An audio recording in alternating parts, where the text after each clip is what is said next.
Alright, welcome back everybody. Thanks for being here today. Today we're going to be learning about a country that I've always back in the day got confused with Australia. It's Austria today. I'm pretty excited about it. Not only are we learning about a new country, it's a geography now. And I absolutely love geography now. I know everybody else does too because it's a fantastic YouTube channel. So without further ado, let's hop into Geography Now Austria. Also nicht vergessen, wann's nach Österreich kommst, wann's Deutsch reden, nennt es nicht Deutsch. Well, why would you? It's time to learn geography now! Hey peeps, I'm your I host, Paul love this Barbaros. channel. Let's I love dissect the this channel flag. so much. The flag is one of the oldest used flags of Europe. Disputably, legend has it that the flag comes from the Siege of Acre after Leopold V came back from battle and removed his belt with his blood-soaked tunic, leaving a red-white banner. Keep in mind that the Austrian flag looks very similar to the flag of Latvia. However, the Latvian flag has unequal-sized bands and is a darker shade of red. Keep in mind, many other countries in the Eastern European region, specifically the Pan-Slavic areas, still retain a part or complete version of the white-red pattern on their flags, like Austria. Pan-Slavic? Is that like directly south and west of what I'm thinking, like Czechoslovakia? I don't know if that's a right. I'm We'll being explain stupid a little here. bit more about this, but first, let's talk about the borders.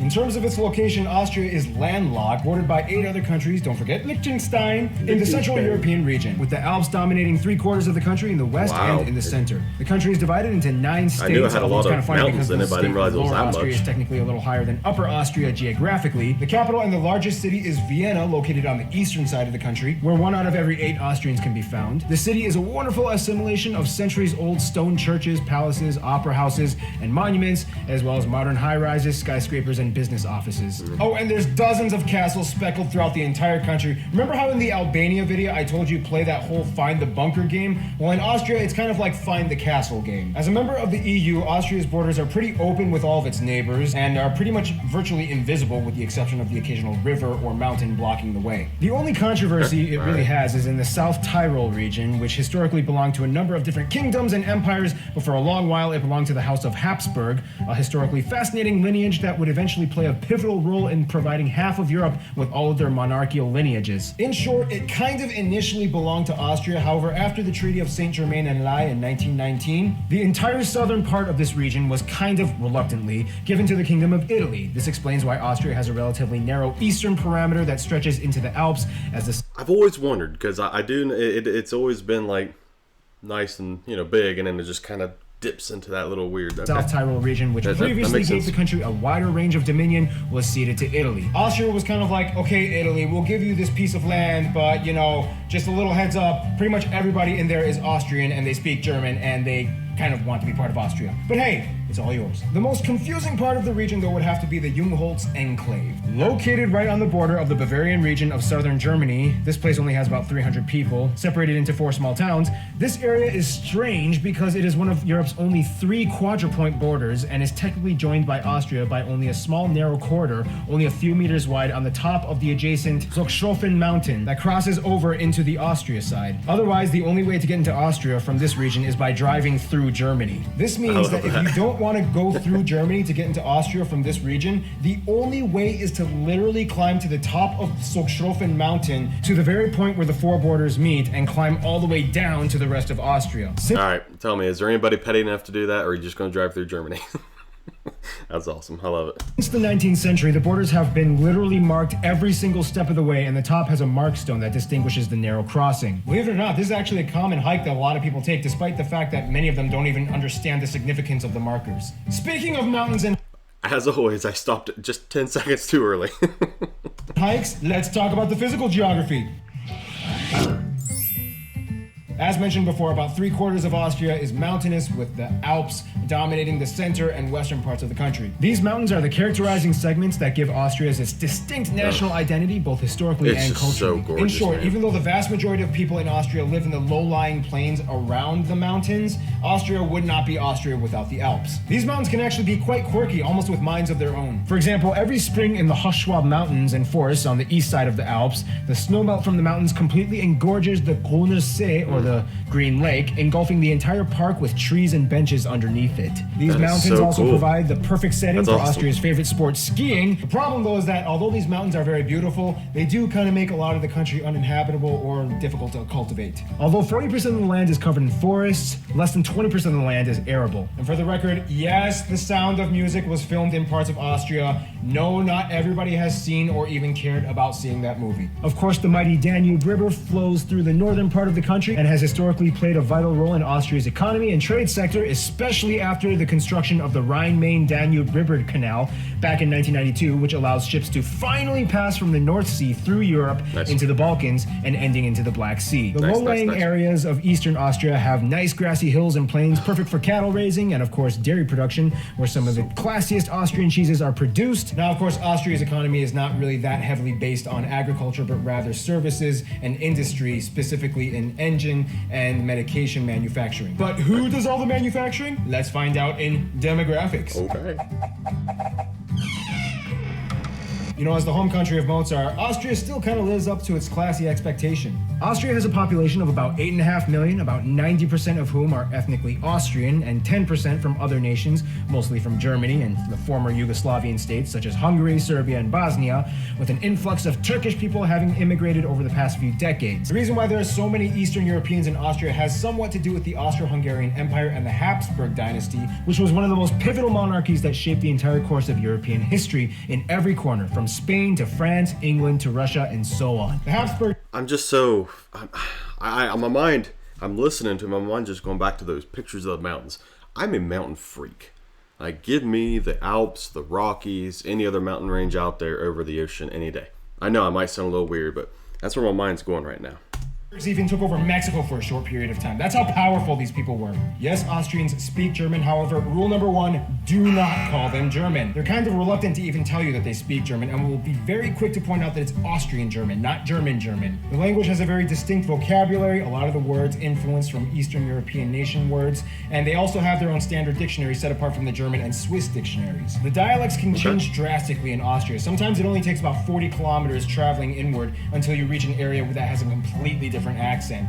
And don't even get started on those Liechtensteiners. In contrast to Germans, Austrians like to define themselves as more soft-spoken and reserved. They don't like to upset anybody, and courtesy is very highly expected in this country. Educational accomplishments and achievements are very highly prized in Austria. One thing Austrians do kind of obsess over, though, are titles. They prefer to be addressed by every title that they've obtained for themselves, even if it equates to like 15 titles. Mr., Doctor, Chairman, Vice CEO, Chairman Otto von Schnitzelbach Krakengeschichtmeier. One thing that Austrians will tell you that they really like to do is just taking simple walks, whether it's just for an hour to clear their head, and in any weather, whether it's great. I already fit in with them then. I actually do, I do like to walk on the bike path quite often, and I try to live stream it, but I never remember that, you know, hey, if it's 6 p.m. here, you guys are in bed at midnight, and in New Zealand, it's bright and early. Everybody's getting up and going to work, so... Or whether it's raining. They even have a word for it. Spazieren gehen. Don't be surprised if an Austrian invites you to just go for a walk. Go with it. They're a little bit more conservative in their politics, which can possibly be attributed to the growing elderly population. However, the youth have always been known to ruffle up a few controversy feathers here and there. I mean, the winner of last year's Eurovision contest was an Austrian drag queen with a beard. They keep things a little bit on the down low. However, once every so often, one notable figure comes and shines through, like Christopher Waltz and everyone's favorite bodybuilder Arnold Schwarzenegger, which, by the way, contrary to some stupid rumors, no, the last name Schwarzenegger does not have a racist connotation behind it. It literally just means the person from Schwarzen. Schwarzen meaning black, Egger meaning soil, black soil, fertile soil. It basically just means the place of the fertile soil. The family is descended... I've literally never one time thought about that. Or even Schwarzenegger. I've always just... That's who he's been. It's always Arnie, actually, but... From a long line of prosperous farmers, which is what the name refers to. Case closed! Speaking of relationships, let's talk about the friend zone. In the simplest way I can put this is kind of what Austria's relationships kind of look like. Now shut up and dance with me! Pretty much all of Austria's best friends have some kind of a love-hate relationship with them, but love always wins in the end. It's kind of crazy too, because in the nicest, softest way I can put this, Austria did kind of start or influence both world wars. World War I with the attacks from the Empire on Serbia after the Archduke was assassinated, and World War II because, well, I mean, Hitler was kind of born in Austria. I mean, no Austria, no Hitler. To this day, Austria is incredibly That's neutral fair. in their affairs and lies in a very interesting I did know that, but I didn't want to say it. alliance limbo, as they have neither joined NATO or the Warsaw Pact. But enough on that. In regards to their eastern neighbors, because of the whole Austro-Hungarian Empire, Austria and many of the other Central and Balkan states like the Czech Republic, Slovakia, Serbia, Bosnia-Herzegovina, and so on, have close ties to Austria, even though historically they had lots of drama under the Habsburg dynasty. But hey, it was either the Habsburgs or the Ottomans, and they hated the Ottomans. In regards to Italy, Italy has always been a huge trade partner, but of course, like mentioned before, the whole South Tyrol region thing kind of causes a little bit of tension. They aren't going to war or anything, but Austria is kind of like, look, Italy, I mean, come on. Everybody there is Austrian. In terms of their best friends, That's Austria fair. would kind of reluctantly say Germany, but more specifically Bavaria, the region of South Germany. Bavarians and Austrians are very similar in their culture and tradition. Some Austrians will tell you that because they get along so well, Bavaria is said to be the 10th Bundesland, or state, of Austria, although Bavaria alone has more inhabitants than the whole of Austria. You know all that stereotypical Lederhosen and Dirndl costume stuff that you see on all those Oktoberfest commercials? Yeah, that's kind of what you would attribute to Bavarian and somewhat Austrian culture, but they only do that on special occasions. I mean, if it was up to me, I would wear that stuff 24/7, but hey, to each his own. In conclusion, Austria is kind of like the country that secretly changed the entire course of all of European history right under our noses without us even knowing about it. Here's one more picture of Arnold Schwarzenegger, and get ready because Azerbaijan is coming up next. I love this channel, man. It's so good. It's so good. Well, I mean, there's some things that I learned. You know, I didn't realize that. Well, I knew that they spoke German over in Austria, but I didn't realize that it was kind of like a. I don't want to say like a sore spot, you know what I mean, or anything, but it's just like, hey.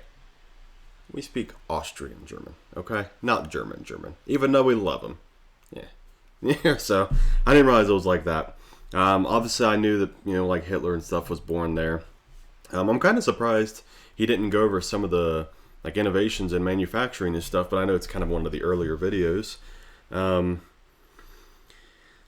Austria is just beautiful, man. I mean, I knew what it looked like to a point because I've seen pictures of the Alps and everything going through there.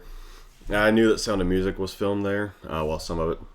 So I knew that landscape in the back was Austria. And then we did a, I don't remember which video it was on Germany. I don't know if it was This is Germany or one of the videos we've done on Germany. And it's got the castle that I can't pronounce, like Neuschwanstein or something. Don't hold me to it. I'm sorry if I mispronounced it. I'm not trying to be rude here. But everybody's like, that's actually Austria in the background. That's not actually Germany. And I was like, wow. So yeah, I mean, I've kind of got an idea what Austria looked like, but it's just gorgeous, man. It's just gorgeous. So, all right, well, obviously we're not done diving into all the other countries, but I'm just keeping this thing rolling. You know what I mean? We're learning more. We're digging into other countries, just welcoming in more people and just trying to build our little family here. So thank you all so much for watching. Like the video if you haven't already. Subscribe to the channel. It would mean a ton to me. It's free for you and it helps me so much. We're trying to get YouTube partnered so we can make this a full-time job. And just thank you all so much for watching. Thanks for being here. Share this out with all your friends, and we will see you guys on the next video. Thank you.